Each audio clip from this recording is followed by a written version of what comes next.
पंचकुला से बड़ी खबर। केंद्रीय मंत्री मनोहर लाल आज पंचकुला में शुरू हुए 4 दिवसीय इंटरनेशनल साइंस फेस्टिवल 2025 में पहुंचे। उन्होंने कहा कि 21वीं सदी विज्ञान की सदी है और विज्ञान का विकास मानव जीवन की शुरुआत से ही जरूरतों के साथ आगे बढ़ता आया है। शिक्षा, स्वास्थ्य, स्पेस, हर क्षेत्र में विज्ञान आज महत्वपूर्ण भूमिका निभा रहा है। मनोहर लाल ने कहा कि युवाओं को विज्ञान की प्रगति से लगातार नई जानकारी मिलनी चाहिए। उन्होंने फेस्टिवल में लगी प्रदर्शनी को बेहद प्रभावी बताते हुए आयोजकों को बधाई दी। एआई जहाँ तक हमारी समस्याओं का हल निकालने के लिए और हमारे बढ़ती हुई कॉस्ट को कम करने के लिए, लोगों को सुविधाएं देने के लिए जितना आवश्यक है उतना एआई का उपयोग जरूर करेंगे। प्रधानमंत्री जी ने कहा है कि एआई से हम अपनी गति बढ़ा सकते हैं, दुनिया में भी हमको तब्दील करना है। दुनिया के इस कॉम्पिटिशन में हम अपने एआई के माध्यम से अपनी देश आर्थिकी को भी बढ़ाएँ, उद्योग को भी बढ़ाएँ, अन्य सब जगह भी रिसर्च करें।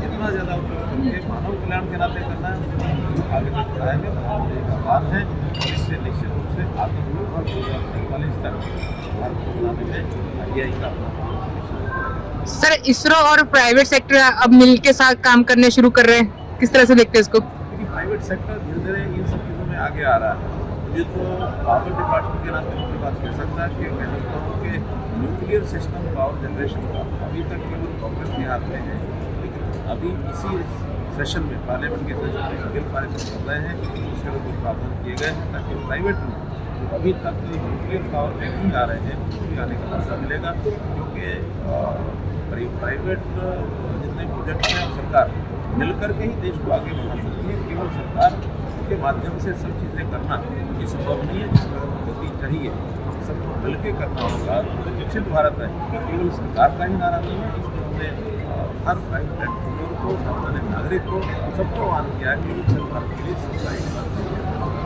सर, एआई से इम्प्लीमेंट के ऊपर कुछ जो भी मतलब प्रभाव पड़ने की आशंका जताई जा रही है लोगों के द्वारा कि हमारे रोजगार कम हो जाएंगे, तो क्या एआई से रोजगार बढ़ेंगे भी सर? रोजगार बढ़ेंगे, कम नहीं होंगे, क्योंकि रोजगार के प्रकार बदलेंगे। लेकिन उस एआई के रोजगार में भी जैसे जैसे टेक्नोलॉजी बढ़ेगी वैसे वैसे रोजगार भी बढ़ेगा। और मान लो अगर कहीं कोई वर्क फोर्स को कहीं अगर हमें कम करके उपयोग करना होगा तो दूसरी जगह उसके अनुसार बहुत से काम बाकी आज हैं जहाँ हमारे न्यू एंटरप्रेन्योर, स्टार्टअप ये सब काम कर रहे हैं। नई टेक्नोलॉजी के साथ नए लोग आएंगे, रोजगार की कमी नहीं होगी, रोजगार बढ़ेगा। सर, हरियाणा